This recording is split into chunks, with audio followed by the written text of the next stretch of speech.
చాలా సంతోషం.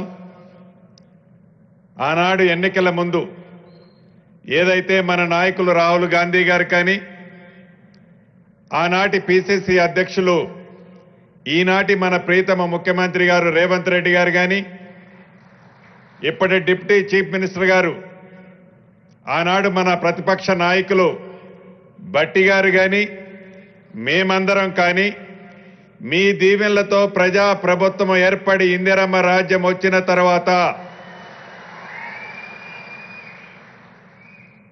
అర్ధరహితంగా ఆనాటి ప్రభుత్వం అర్ధరాత్రి తీసుకొచ్చిన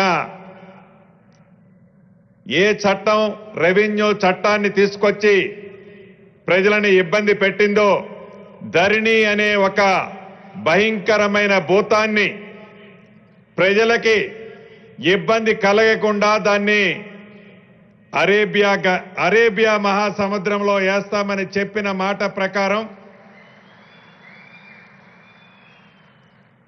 సముద్రంలో వేయటమే ముఖ్యం కాదు, అర్ధరాత్రి ఆనాటి ప్రభుత్వంలాగా ప్రజలకు ఉపయోగకరం కాని చట్టం కాకుండా ప్రజలకి చుట్టములా ఉండే ఒక అద్భుతమైన చట్టాన్ని తీసుకురావాలని గౌరవ ముఖ్యమంత్రి సూచనలతో గౌరవ కేబినెట్ మంత్రుల సూచనలతో అనేక మంది శాసనసభ్యులు పార్లమెంటు సభ్యుల సూచనలతో నిద్రపోని అనేక రాత్రులు అధికారులు చాలా మంది కష్టపడి అద్భుతమైన భూభారతి చట్టం 2025 చట్టాన్ని తీసుకొచ్చి అసెంబ్లీ సాక్షిగా ఆ చట్టాన్ని ఆనాడు తెలంగాణ రాష్ట్ర ప్రజలకి ఒక చట్టంలా తయారు చేసే భాగంలో ఏ ధరణిని ఆనాటి దొరలు తీసుకొచ్చారో ఆ ధరణిలో లోపాలని భవిష్యత్తులో ప్రజలకి తెలియజేసే ఉద్దేశంతో తెచ్చే చట్టాన్ని ఆపాలని అసెంబ్లీ సాక్షిగా వారు చేసిన ప్రయత్నం రాష్ట్ర ప్రజలందరూ చూశారు. దానికి ప్రత్యక్ష సాక్ష్యం గౌరవ స్పీకర్ గారు కూడా ఇక్కడే ఉన్నారు. అయినా ప్రజలకిచ్చిన మాటే మాకు ముఖ్యమని గౌరవ ముఖ్యమంత్రి గారి సూచనలతో అద్భుతమైన చట్టాన్ని జనవరి 1వ వారం ఈ సంవత్సరంలో తీసుకొచ్చి 90 రోజుల్లో ఆ చట్టానికి విధి విధానాలు అంటే రూల్స్ అండ్ రెగ్యులేషన్స్ ను కూడా తయారు చేసి ఆ రూల్స్ అండ్ రెగ్యులేషన్స్ ను కూడా తయారు చేసేటప్పుడు నాకు తెలిసి గౌరవ ముఖ్యమంత్రి గారు ఒక 36-37 గంటలు నిద్రపోయి ఉండరు. చాలా సందర్భాల్లో గౌరవ ముఖ్యమంత్రి గారిని మేము విసిగించుంటాం. అయినా ఓపికగా ఒక చట్టం చేస్తున్నాం. ఆ చట్టానికి ఆనాడు 2020లో చేసిన చట్టం ధరణి చట్టానికి 3 సంవత్సరాలైనా దానికి రూల్స్ రెగ్యులేషన్స్ ఆనాటి ప్రభుత్వం చేయలే. కానీ మనము చేసిన భూభారతి చుట్టము లాంటి చట్టానికి 90-92 రోజుల్లోనే అధికారుల కృషితో సహచర కేబినెట్ మంత్రుల సూచనలతో గౌరవ ముఖ్యమంత్రి గారి ఆదేశాలతో రూల్స్ అండ్ రెగ్యులేషన్స్ తయారు చేయటమే కాకుండా ఏప్రిల్ 14వ తారీఖు డాక్టర్ బిఆర్ అంబేద్కర్ గారి జన్మదినాన్ని పురస్కరించుకొని ఈ భూభారతి చట్టాన్ని తెలంగాణ రాష్ట్ర ప్రజలకి గౌరవ ముఖ్యమంత్రి రేవంత్ రెడ్డి గారి చేతుల మీదుగా అంకితం చేసిన సంగతి కూడా మీ అందరికీ తెలిసిందే. చట్టాన్ని అయితే అద్భుతంగా చేసుకున్నాం.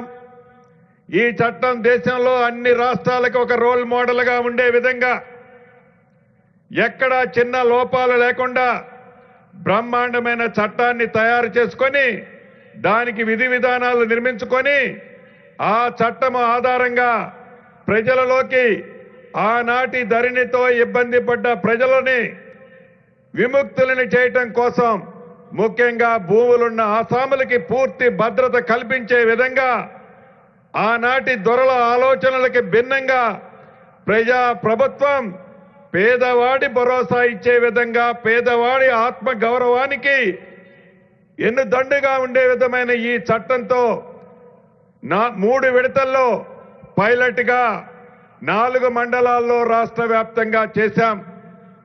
ఈ చట్టం యొక్క ఫలితాలు ఎలా ఉంటాయని తర్వాత ప్రతి జిల్లాలో 32 జిల్లాలలో ప్రతి మండలంలో మళ్ళీ చేశాం ఒక గ్రామంలో. అవి అయిన తర్వాత జూన్ 2వ తారీఖు నాడు రాష్ట్ర అవతరణ దినోత్సవం సందర్భంగా రాష్ట్ర వ్యాప్తంగా ఆ ధరణితో ఇబ్బంది పడ్డ రైతన్నలకు భూములున్న ఆసాములకు పూర్తి భద్రతతో ఉన్న ఈ చట్టంతో అప్లికేషన్లు సేకరించడమే కాకుండా గడిచిన ఈ 2.5 నెలలలో ఏవైతే ఆనాడు రాష్ట్ర వ్యాప్తంగా 8,65,000 అప్లికేషన్లు వచ్చాయి. అదనంగా ఆనాడు 2020 చట్టం చేసేటప్పుడు ఏదైతే సాదా బైనామాలకి మీరు అప్లై చేసుకోండి, ఆ సాదా బైనామాల సమస్యల్ని పరిష్కరిస్తామని చెప్పిన ఆనాటి దొరవారు ఆ చట్టంలో సాదా బైనామాల అంశాన్ని పెట్టని కారణంగా ఆన్లైన్లో అప్లికేషన్లు అయితే తీసుకున్నాం, కానీ ఒక్క సమస్యకు కూడా సాదా బైనామాల సమస్యలు పరిష్కరించలే. దాని ఆధారంగా ఆనాటి దొరవారి ప్రభుత్వంలోనే కోర్టుకి కొంతమంది పిల్లి రూపంలో వేశారు.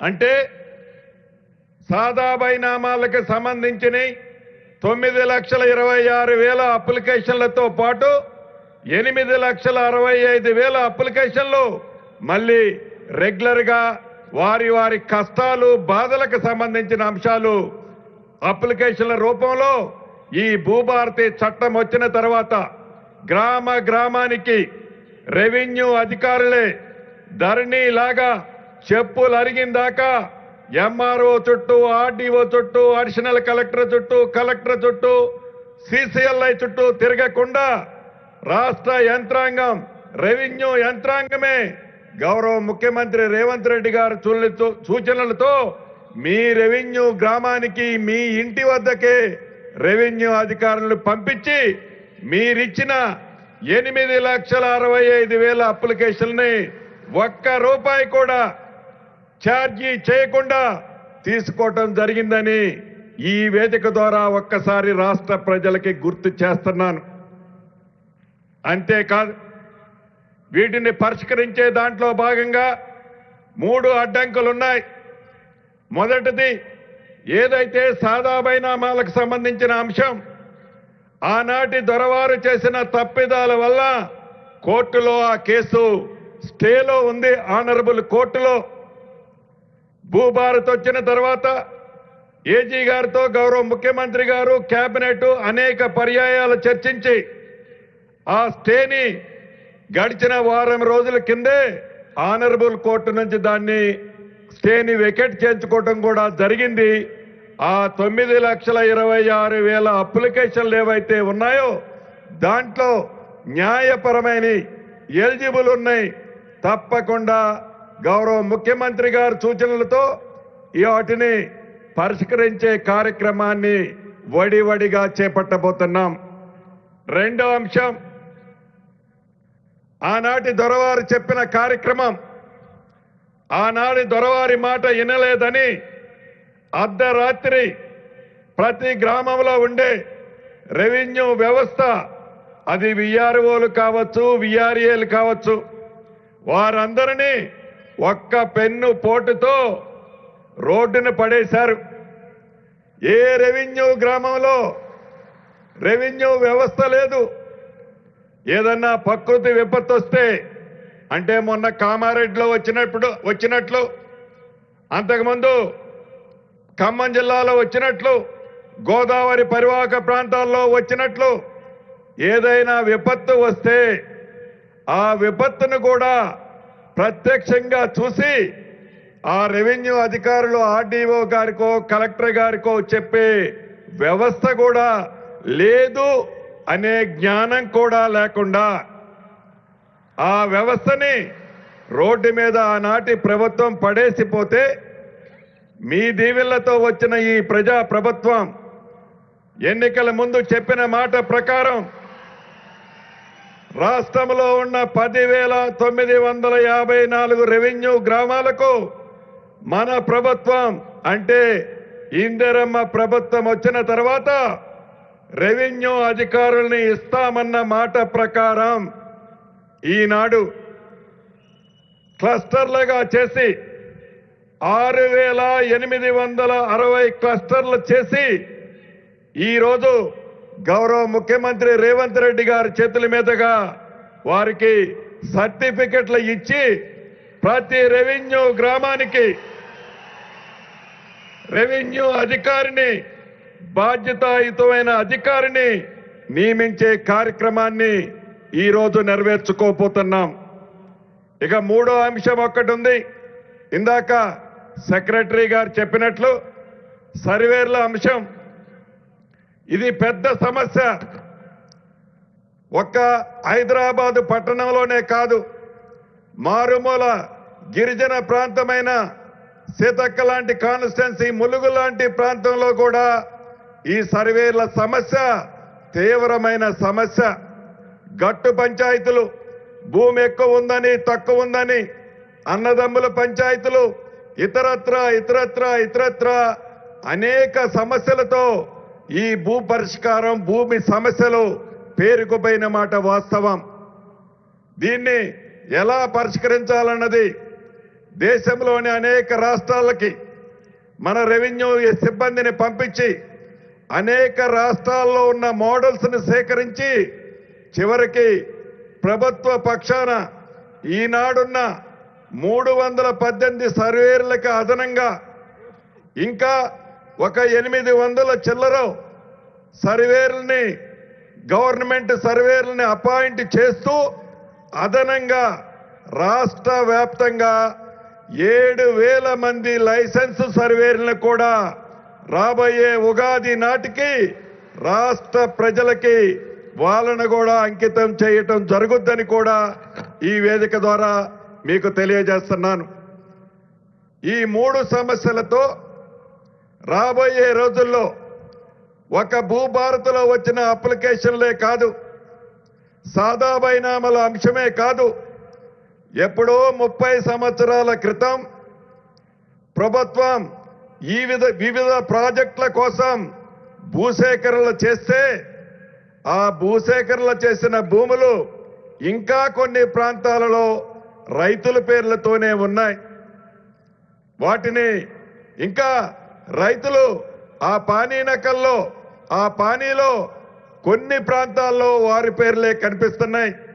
అంతేకాదు ఈ భూభారతి చట్టం ప్రతి డిసెంబర్ 31వ తారీఖు నాడు జమాబందీ కార్యక్రమం కూడా ఏదైతే సాఫ్ట్వేర్లో ఉన్న ఈ ప్రింట్ని హార్డ్ కాపీ ప్రింట్ తీసి ప్రతి రెవెన్యూ గ్రామాల్లో దీన్ని తప్పకుండా ఆ గ్రామంలో ఆ సంవత్సరంలో ఎవరైతే అమ్ముకున్నారో కొనుక్కున్నారో ఎవరి పేరు చేంజ్ అవ్వాలనో ఈ రెవెన్యూ అధికారి చెప్పిన అంశాన్ని ఆధారంగా ఆ ఎంఆర్ఓ గారు, ఆ ఆర్డీఓ గారు ఆ రికార్డులని ఆ సంవత్సరంలో జరిగిన ట్రాన్సాక్షన్స్ అన్నిటినీ నీటిగా ఏ సమస్య రాకుండా స్పాట్లో అక్కడే పరిష్కరించే మార్గం కోసం ఈనాడు ఇంత పెద్ద ఎత్తున మనం ఏర్పాటు చేసుకున్న ఈ వ్యవస్థ తప్పకుండా ప్రజలకు ఉపయోగపడుతుందని మనస్ఫూర్తిగా కోరుకుంటున్నాను. ఇంకా అనేక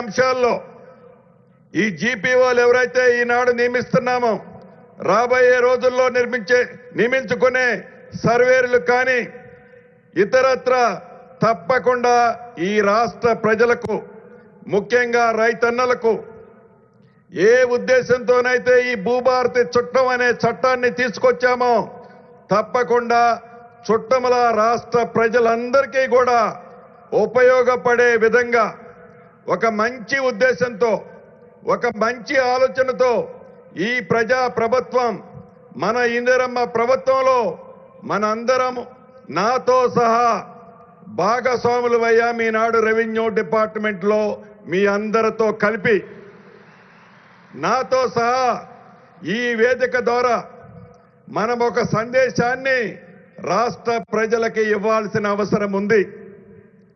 చట్టం అయితే అద్భుతంగా చేసుకున్నాం. ఈ చట్టం రాబోయే రోజుల్లో చుట్టమనే పదే పదే నాతో పాటు మీరు చెప్తున్నారు.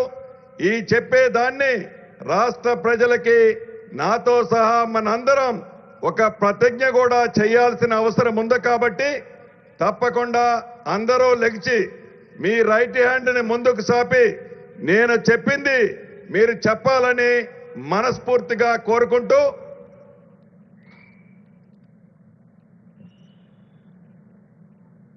గ్రామ పాలన అధికారిగా ప్రజా ప్రభుత్వంలో ప్రజా సేవకు ప్రభుత్వం కల్పించిన ఒక గొప్ప అవకాశం. భూ సంబంధిత విధి నిర్వహణలో పారదర్శకతతో నిబద్ధతతో న్యాయబద్ధంగా పని చేస్తానని 4 కోట్ల తెలంగాణ రాష్ట్ర ప్రజలకి ప్రతిజ్ఞ చేస్తున్నాను. కూర్చోండి అన్న. కాబట్టి రాష్ట్ర ప్రజలు ఏదైతే ఆశిస్తున్నారో మీ అందరి సహకారంతో మీ అందరి ఆశీస్సులతో మీతో పాటు నేను నాతో పాటు మీరు మన ప్రభుత్వానికి మన ప్రజా ప్రభుత్వానికి ఎక్కడ చిన్న మచ్చ కూడా రాకుండా ఉండే విధంగా మీ అందరి సహాయ సహకారాలు మీ కృషి కావాలని మనస్ఫూర్తిగా మరొక్కసారి నా కుటుంబ సభ్యులందరినీ కోరుకుంటూ ఈ అవకాశం ఇచ్చిన మీకు గౌరవ ముఖ్యమంత్రి గారికి మరొక్కసారి మనస్ఫూర్తిగా శిరస్సు వంచి అభినందనలు కృతజ్ఞతలు చెప్తూ సెలవు తీసుకుంటున్నాను. థ్యాంక్ యూ అన్న.